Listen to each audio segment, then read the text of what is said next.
Ainda de pé, você vai ler a palavra de Deus junto comigo no texto que está em Oséias capítulo 10, verso de número 12, o texto está aí para você acompanhar conosco. Oséias capítulo 10, verso 12 diz assim: semeai para vós em justiça, ceifai segundo a misericórdia, lavrai o campo de lavoura, porque é tempo de buscar o Senhor, até que venha e chova a justiça sobre vós. Podem estar assentados. É tempo de buscar ao Senhor. Nós estamos vivendo nesse mês de novembro uma série de mensagens com esse tema. É tempo de buscar ao Senhor. Domingo passado pela manhã eu disse que é tempo de voltar à palavra de Deus. Domingo à noite, lembrando da história do filho pródigo, eu disse que é tempo de voltar à casa do Pai. Hoje pela manhã, falando sobre oração, o tema da mensagem foi: é tempo de voltar à oração. E nesta noite, Oséias capítulo 10, verso de número 12 diz: porque é tempo de buscar o Senhor. O tema da mensagem é tempo de voltar ao Senhor. É tempo de voltar ao Senhor. Os tempos atuais são difíceis. Provavelmente, este seja um dos momentos mais difíceis da nossa história. Lógico que na história mundial nós já vivemos outros momentos bastante difíceis e complicados. As grandes guerras, outras pandemias que já foram vencidas em outros momentos da história. Agora, na nossa história, possivelmente, este seja um dos momentos mais difíceis de todos que nós já passamos. É um tempo trágico. Nós vivemos algumas crises que, especialmente nesse ano de 2020, elas se mostraram muito mais evidentes. Vivemos uma crise na saúde, com o surgimento do novo coronavírus, atingindo o mundo inteiro. Pessoas conhecidas nossas já foram atingidas pelo vírus. Vivemos um momento de crise financeira, muita gente desempregada, muitas firmas fecharam as portas, a crise financeira tem batido nas famílias, e nós temos acompanhado isso bem de perto. Vivemos momentos de crise familiar sem precedente, e eu tenho dito que a crise familiar, ela estava escondida. O que o coronavírus fez foi mostrar que os relacionamentos eram muito superficiais, porque cada pessoa estava envolvida com o seu trabalho, cada pessoa envolvida com as suas atividades, e não tinham tempo para ficarem juntos dentro de casa. As pessoas estavam se tolerando, e aí veio a pandemia, todo mundo teve que ficar dentro de casa, e as crises familiares explodiram, tantas famílias passando por dificuldades, tantas pessoas passando por crises relacionais. A polarização política tem sido um problema sério. Daqui a uma semana nós vamos às urnas, e eu tenho conversado com muita gente, e sempre que estamos conversando sobre as eleições municipais, a gente ouve as mesmas pessoas, as mesmas coisas dos lábios de muita gente: pastor, eu já sei em quem eu não vou votar, mas em quem votar eu ainda não tenho certeza. Um momento de crise de credibilidade na vida política extraordinário, como nunca. Um momento muito difícil. E especialmente no nosso município, especialmente aqui em São Gonçalo, há uma perspectiva de uma abstenção muito grande. A perspectiva é que a gente tenha um número de abstenção nunca visto, e isso abre portas para qualquer um ser eleito, sem que a gente tenha um movimento muito claro dentro da realidade de campanha, porque até a campanha está esquisita, né? A gente não vê ninguém se sobressaindo. Geralmente a gente começa a ver alguma tendência, e dessa vez não há tendência que demonstre o que vai acontecer. Estamos vivendo uma crise de credibilidade, uma crise de verdade, uma crise política como nunca. Existe uma crise moral sem precedentes, existe uma crise ideológica que tem jogado as pessoas para extremos perigosos, e eu me preocupo demais com os extremos. Estamos vivendo momentos assim, e o nosso maior desafio são as questões conceituais. Nosso maior desafio nesse momento da história é definir conceitos, definir valores.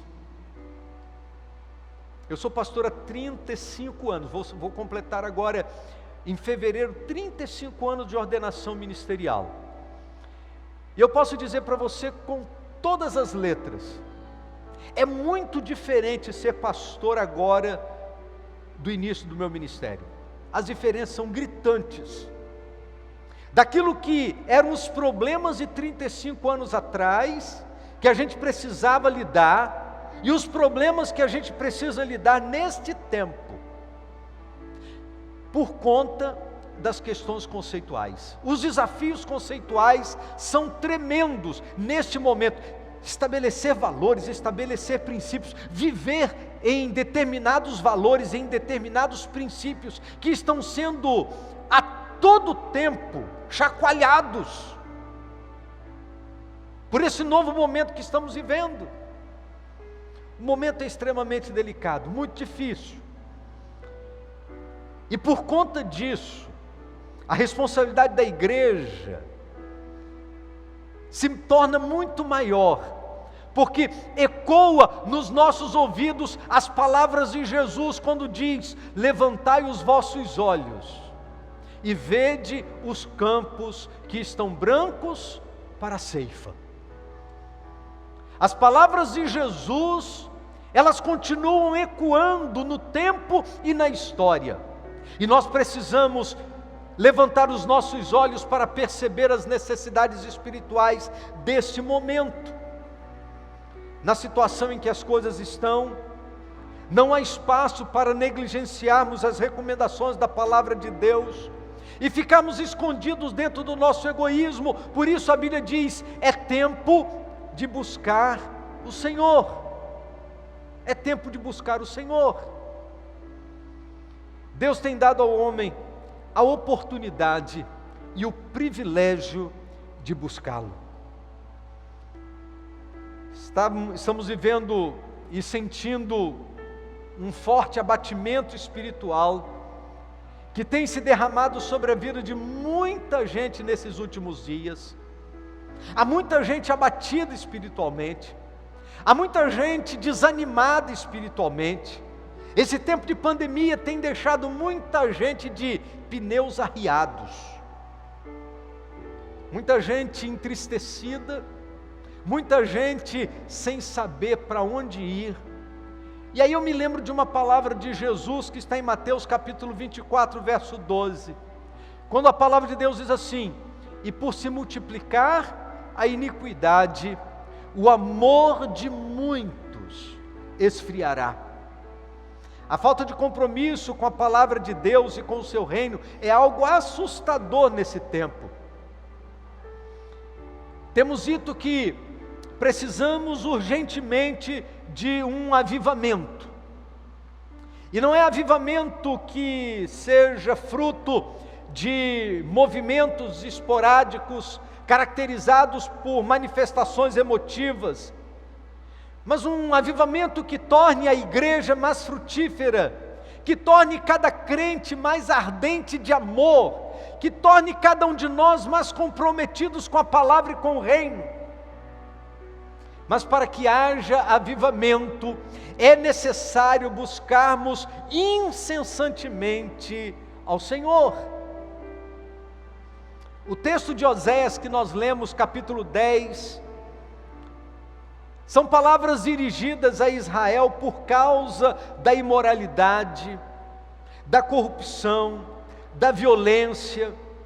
E Deus usa o profeta para chamar a atenção da nação, na expectativa de produzir um despertamento espiritual no seu povo. Se havia uma época em que o povo de Israel precisava buscar ao Senhor, Oséias diz: esta época chegou, é o momento, é o momento. Eu creio que chegou para nós também. Chegou para nós o tempo de buscar o Senhor. Assim como para o povo de Israel naquele momento da história, chegou para cada um de nós o tempo de buscar ao Senhor. Mas lendo esse texto da palavra de Deus, nós descobrimos que existem algumas condições claras para que a gente possa definir quando é o tempo de buscar ao Senhor. E eu queria compartilhar com você nesta noite algumas coisas importantes. Primeiro, precisamos buscar ao Senhor quando os juízos de Deus ameaçam a terra. Precisamos buscar ao Senhor quando os juízos de Deus ameaçam a terra. Você que está com a sua Bíblia aberta, olha o que está escrito nos versos 1 e 2 do capítulo 10. Israel é uma videira viçosa que dá o seu fruto. Multiplicaram os altares à medida que seu fruto aumentava. Fizeram belas colunas à medida que prosperavam na terra. O seu coração está dividido, por isso serão culpados. Ele derrubará os seus altares e lhes destruirá as colunas. Deus jamais ficará inerte diante da infidelidade do seu povo. Deus jamais vai se esquivar de agir na condição de Deus, diante da inércia do seu povo.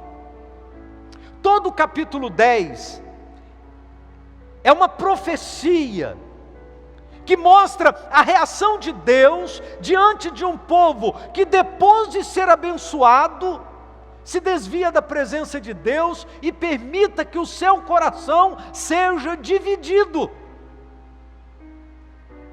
Se existe uma coisa que ninguém gosta, é ingratidão.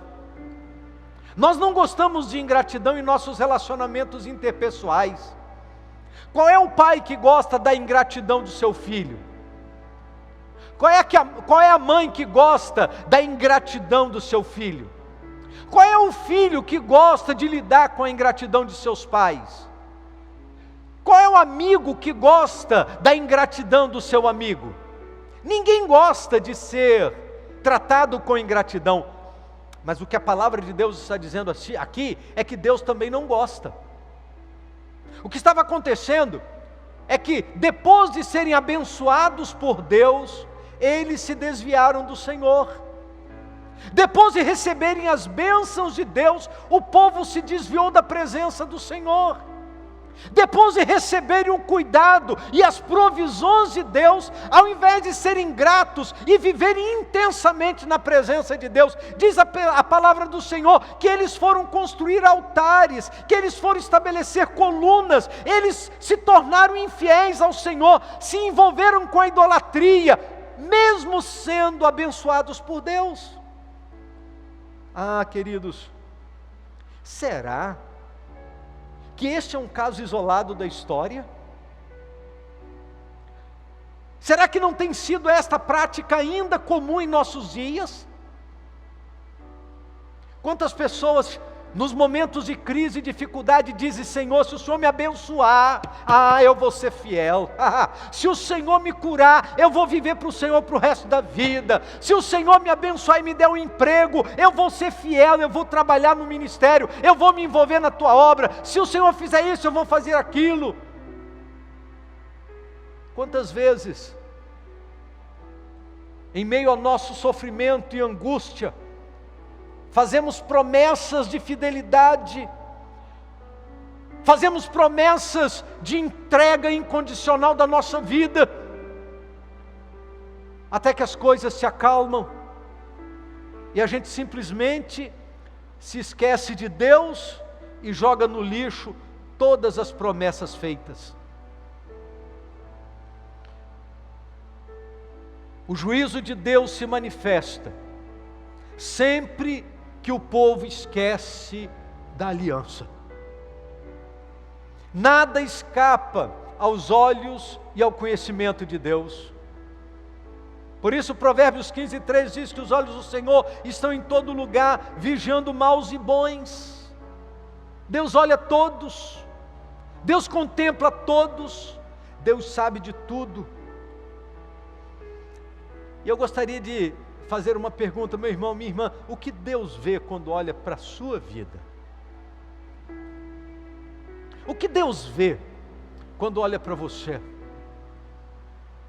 Lembra das promessas que você fez lá em dezembro? 2020. Aí você fala assim: não, pastor, mas 2020 não pode contar porque 2020 tem pandemia. 2020 não dá para a gente contar porque 2020 teve uma pandemia, então tudo mudou. Louvado seja Deus, Deus está mandando chuva, então não preciso parar de pregar, ninguém vai poder ir para casa, né? Então hoje eu tenho tempo à vontade para pregar. Está chovendo, está beleza. Até que Deus manda chuva sobre a terra, diz o texto. Tudo combinado. Combinei com o Senhor. O que Deus vê quando olha para a nossa nação? Deus vê autoridades idólatras, voltadas para a feitiçaria, para a corrupção. Deus vê violência, Deus vê o tráfico de drogas, que está acabando com a nossa cidade. Deus vê roubo, assassinatos, imoralidade, prostituição, pedofilia. Como que Deus vê a nossa nação, queridos? Como que Deus vê a nossa nação? Quando eu leio Gálatas capítulo 5, parece que Paulo está fazendo um retrato do Brasil.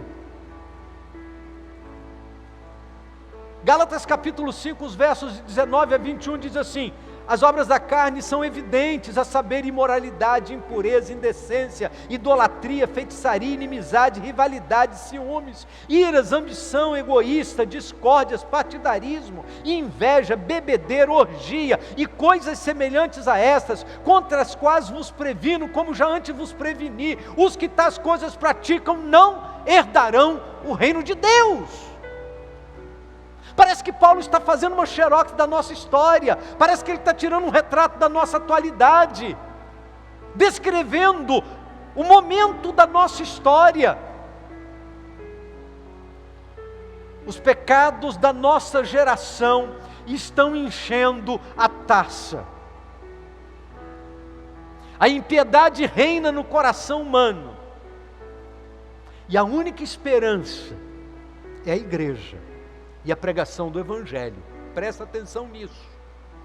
A única esperança para esta geração é a pregação do Evangelho através da igreja de Jesus. Não há nada que possa impedir o juízo de Deus, a não ser a oração da igreja, a pregação do Evangelho através da igreja, o testemunho da fé através da igreja. É tempo de buscar ao Senhor quando os juízos de Deus ameaçam a terra. Em segundo lugar, precisamos buscar ao Senhor quando há uma defasagem na condição espiritual. Versos 3 e 4 do capítulo 10 de Osés diz assim: certamente agora dirão, não temos rei, porque não tememos ao Senhor. E o rei, que poderia fazer por nós? Falam palavras vãs, juram falsamente, fazendo alianças. Por isso, litígios brotam como erva venenosa nos sulcos dos campos. Cada pessoa precisa avaliar a sua condição espiritual e acertar a sua vida com Deus. O profeta usa uma linguagem agrícola para falar de coisas espirituais.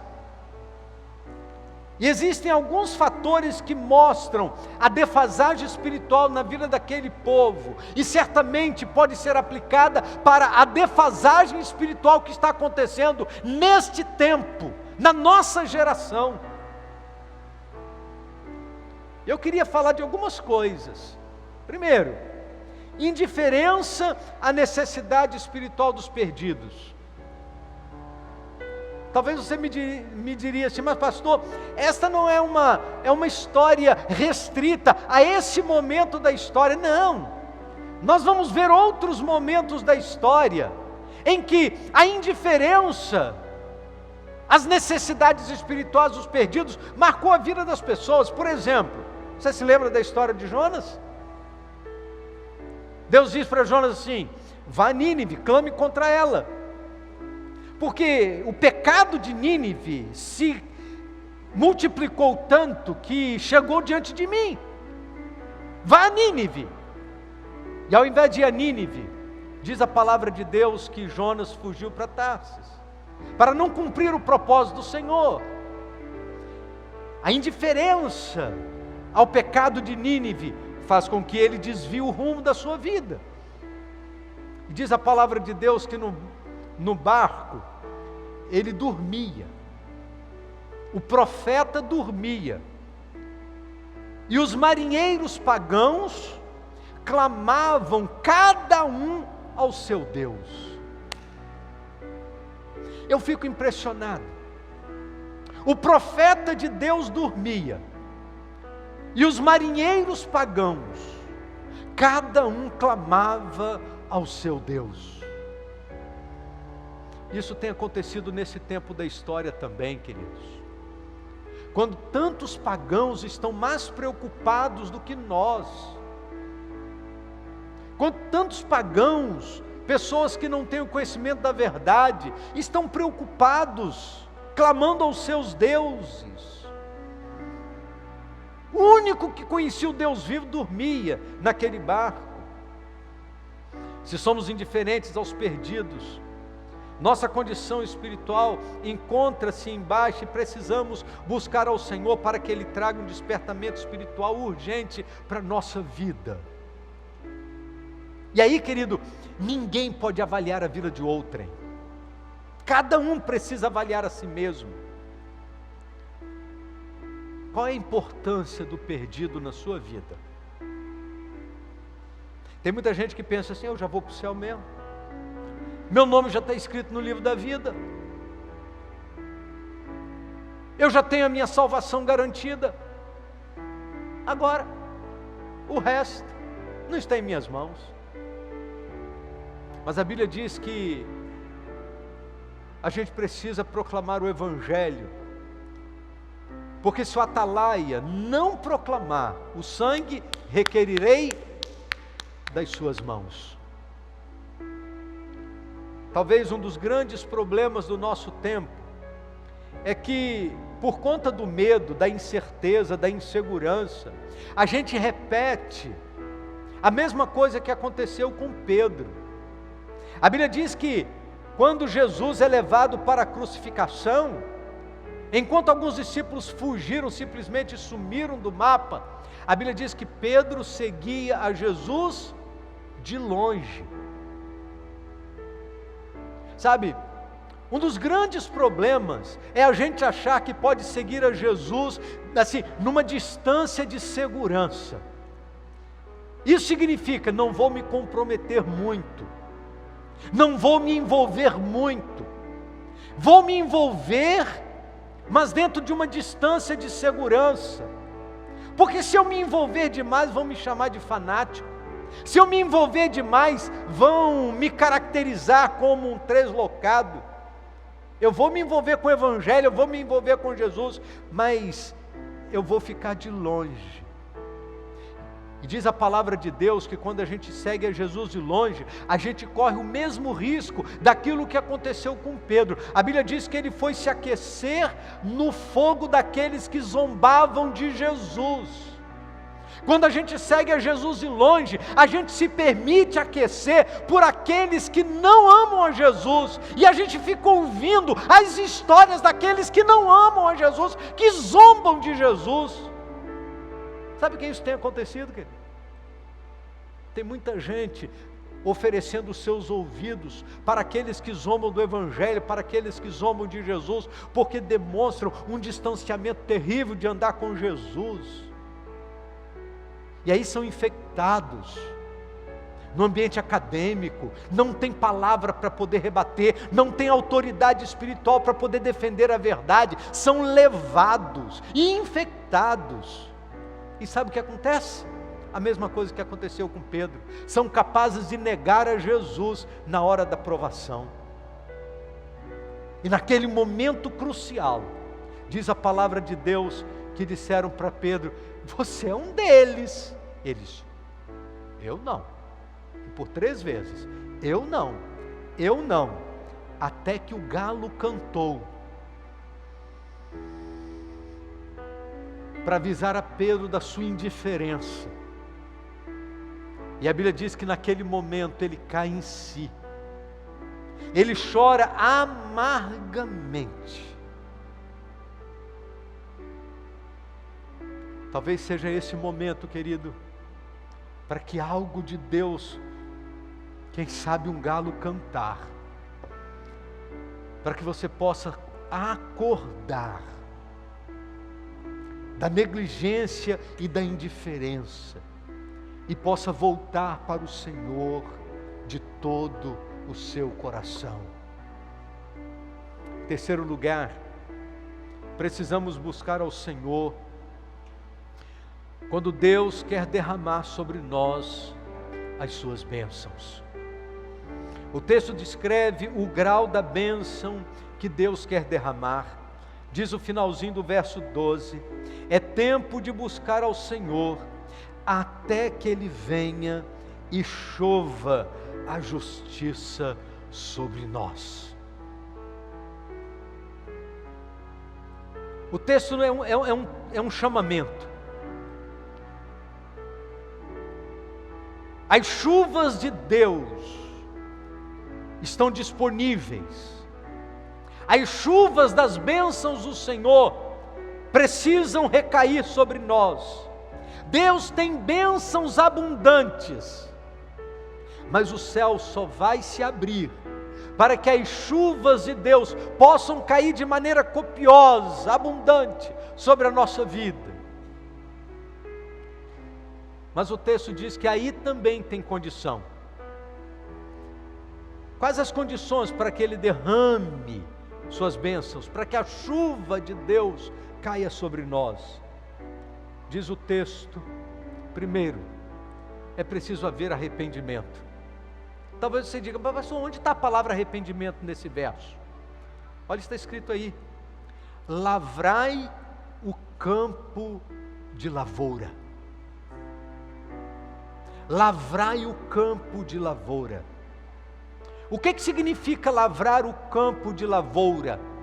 Significa: prepare a terra, a semente precisa ser lançada, a palavra de Deus precisa cair, mas a terra precisa estar lavrada.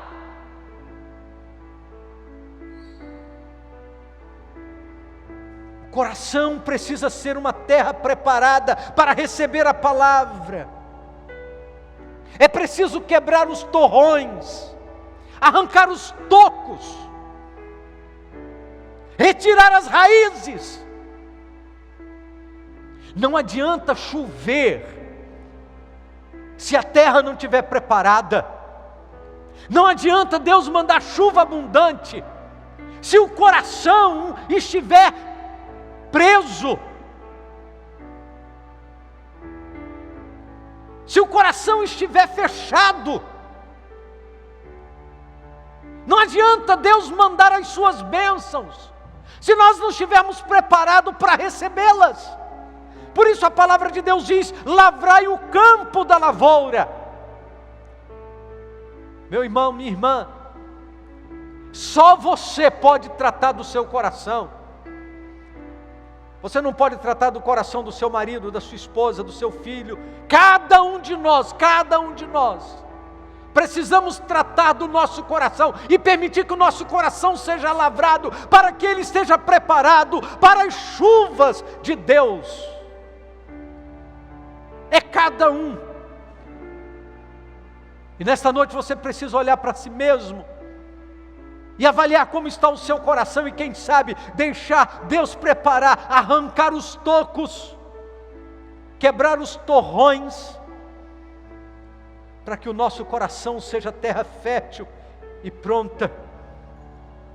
É preciso volver a terra, tirar todo o empecilho, para que a semente da palavra de Deus possa produzir os seus frutos. Preparai a terra, querido. Em outras palavras, abra o coração, rasgue o coração diante do Senhor. Mas em segundo lugar, há uma outra providência que nós precisamos fazer nesta noite. É preciso haver uma busca fervorosa. Por isso o profeta Oséias diz: é tempo de buscar ao Senhor, até que Ele venha e chova justiça sobre vós. É uma busca persistente. O texto diz: até que Ele responda, até que Ele venha, até que haja o agir do Senhor, até que você veja o agir de Deus na sua vida. Não pare de buscar, não pare de buscar. Quantas vezes vivemos momentos altos de busca incessante, e quando estamos tão próximos de ver a chuva de Deus cair sobre nós abundantemente, a gente vive um tempo de esfriamento, até que Deus vem e manda um vento novo, um despertamento novo, um fogo novo, um ardor novo, um fervor novo, uma vontade nova. E aí a gente dá um salto de qualidade na nossa vida com Deus, e começamos a buscar de novo. E a palavra de Deus diz: é tempo de buscar ao Senhor até que Ele venha. Ele já veio. Se Ele não veio, então não pare. É tempo de buscar. Há uma urgência. Nós não podemos demorar, como se o controle do tempo estivesse em nossas mãos. Nós não podemos demorar, como se o controle das oportunidades estivesse em nossas mãos. Não está, não está. Por isso a palavra de Deus diz: é tempo de buscar ao Senhor até que Ele venha. Até que Ele venha. Talvez esta palavra te leve lá no livro do profeta Isaías, capítulo 55, verso 6. Buscai ao Senhor enquanto se pode achar, invocai-o enquanto está perto. Talvez esta expressão te leve lá a Jeremias, capítulo 29, verso 13, quando a Bíblia diz: buscar-me-eis e me achareis, quando me buscardes de todo o vosso coração. Hoje, é tempo de buscar ao Senhor. Talvez as circunstâncias que envolviam o povo de Israel naquele momento da história sejam muito parecidas com as circunstâncias que envolvem a sua vida nesse momento da história. Por isso a palavra de Deus nos convida nesta noite para a gente tomar uma atitude.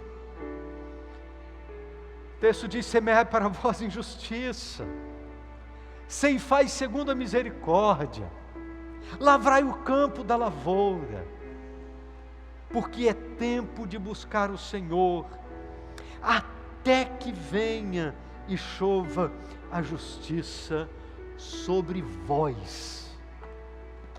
Preste atenção, não é sobre a terra, é sobre vós. Até que venha e chova a justiça sobre vós. É sobre a minha vida, sobre a sua vida. Nesta noite,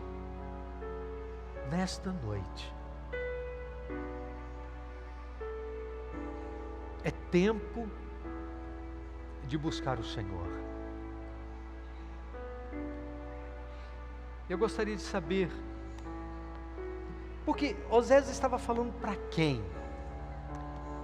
Osés estava falando para o povo de Deus. Para quem que eu estou falando nesta noite? Eu estou falando para o povo de Deus. É para você, meu irmão, minha irmã.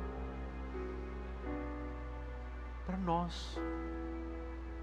Para você que está em casa. É tempo de buscar o Senhor.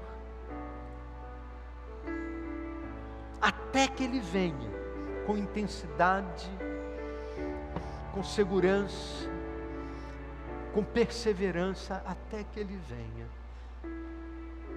e traga sobre nós da sua justiça.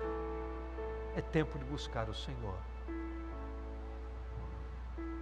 É tempo para mim. É tempo para você. Esta mensagem de Oséias é uma mensagem de despertamento espiritual. E eu gostaria de saber quantos nesta noite entendem que não dá para continuar neste padrão. Não dá para continuar na negligência, na mesmice. Quantos de nós nesta noite entendem que é tempo de buscar ao Senhor até que Ele venha? Ele não veio, não pode parar. É tempo de buscar. É tempo de buscar. Se você entende que esse é tempo de renovação da sua vida com Deus, quero convidar você a ficar de pé de onde você está. Eu quero orar a Deus junto com você nesta noite, para dizer: Deus, eu entendo que é tempo de buscar, e eu quero te buscar. Há mais alguém? Pode ficar em pé, em nome de Jesus. Se há mais alguém que nesta noite entende: Senhor, eu não quero ficar na mesmice. Pode ficar em pé, pode ficar em pé. Eu quero buscar o Senhor até que o Senhor venha com intensidade, com verdade. É tempo de buscar o Senhor. Deus abençoe, Deus abençoe, Deus abençoe. Deus abençoe, Deus abençoe, Deus abençoe. Deus abençoe, meu irmão. Deus abençoe, Deus abençoe, Deus abençoe. Deus abençoe. Nós estamos pedindo um despertamento espiritual para a igreja. Nós estamos clamando ao Senhor por um avivamento nesse lugar.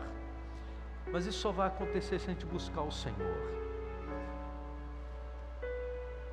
É dizer: Senhor, eu quero preparar o meu coração até que venha a chuva. Porque no dia que a chuva cair, eu quero que o meu coração esteja receptivo. Eu não quero que o meu coração esteja cheio de torrões, cheio de raízes, cheios de pedra, de empecilhos. Aquilo que o Senhor deseja fazer na minha vida e através da minha vida. Porque eu entendo que é tempo de buscar ao Senhor. Se há mais alguém, pode levantar. Pode levantar. Deus abençoe, Deus abençoe. Deus abençoe, Deus abençoe, Deus abençoe. Geralmente a gente vem ao altar do Senhor, então eu quero ser o primeiro a estar no altar do Senhor nesta noite, para dizer para Deus: Senhor, eu também quero, Senhor, eu quero buscar o Senhor, eu quero estar na sua presença, eu quero fazer a sua vontade, Eu quero ouvir a tua voz. Eu quero arranhar o meu coração,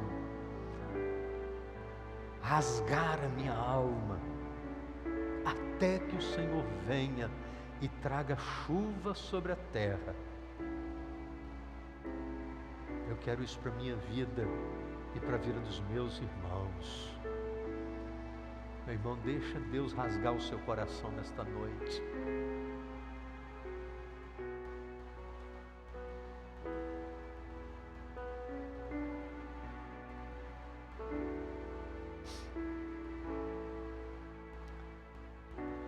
Esta noite pode ser uma virada na sua vida espiritual. Essa noite pode ser um marco na sua vida com Deus. Mas deixa Deus agir. Diga para Deus nesta noite: Senhor, comece em mim, começa em mim, começa na minha vida. Arranca os tocos, os torrões do meu coração. Esse avivamento, ele começa em mim, Senhor. Se há mais alguém, pode ficar em pé também, querido, sem constrangimento algum. É para dizer para Deus: Senhor, começa na minha vida, faz, Senhor, faz. Tu tens toda a liberdade de ação, porque Tu és Deus.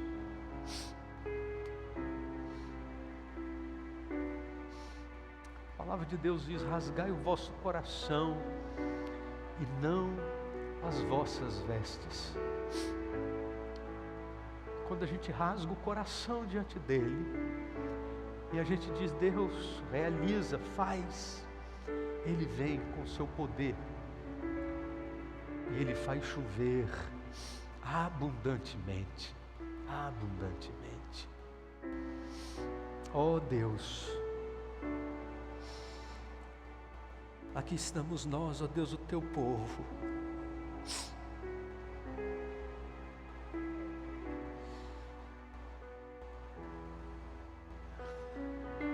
Debaixo do impacto, ó Deus, da Tua palavra.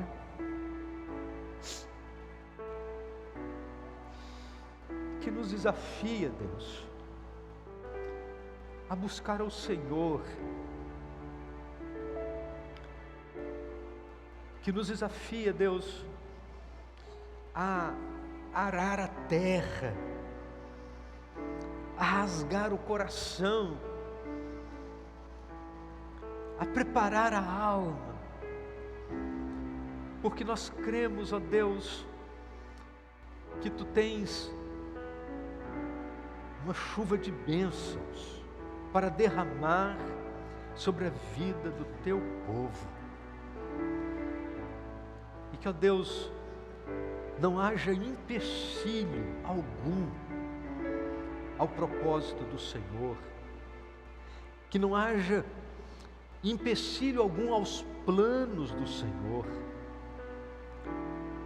E nós queremos pedir, Deus, em nome de Jesus, que o Senhor venha a nós. E nós queremos, ó Deus, permanecer na Tua presença, até que o Senhor venha. Nós queremos permanecer andando nos caminhos da Tua vontade, até que a justiça do Senhor caia como chuva sobre nós. Nós queremos, ó Deus, manter o nosso coração disponível para a Tua palavra e a Tua vontade, até que o Senhor cumpra sobre nós os Teus propósitos. E que, ó Deus, nós sejamos instrumentos poderosos nas Tuas mãos, para viver na glória do Senhor e estabelecer o reino do Senhor e proclamarmos a palavra do Senhor com autoridade e poder. Ó Deus, em nome de Jesus, que não haja empecilho algum à atuação poderosa do Senhor em nossa vida e através da nossa vida, para o louvor da Tua glória, em nome de Jesus. Amém, Senhor. Amém. Louvado seja Deus. Vamos ficar todos de pé?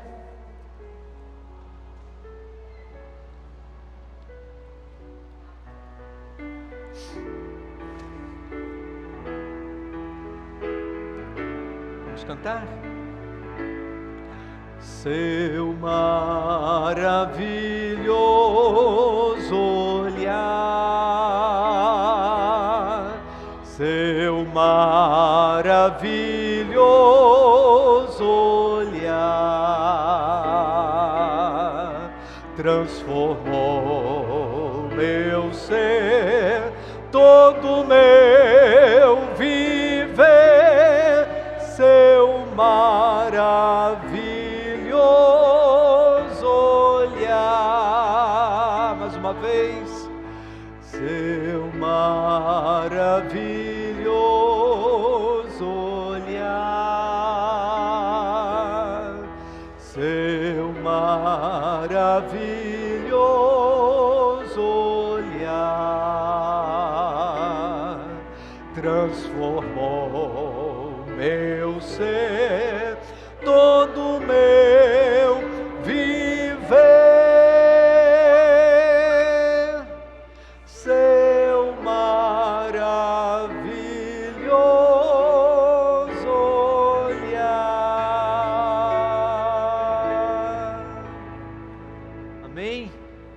Louvado seja o nome do Senhor, porque Ele tem olhado para nós com olhos de amor e bondade, olhos de misericórdia, porque Ele quer derramar sobre nós chuvas copiosas.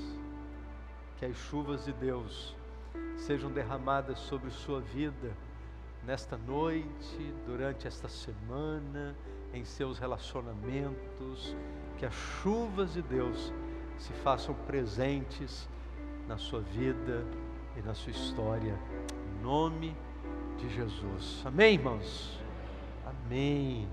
Louvado seja o nome do Senhor, por esse tempo tão especial que Ele nos deu, a bênção de podermos dividir da sua palavra bendita e sermos tocados pelo seu Espírito.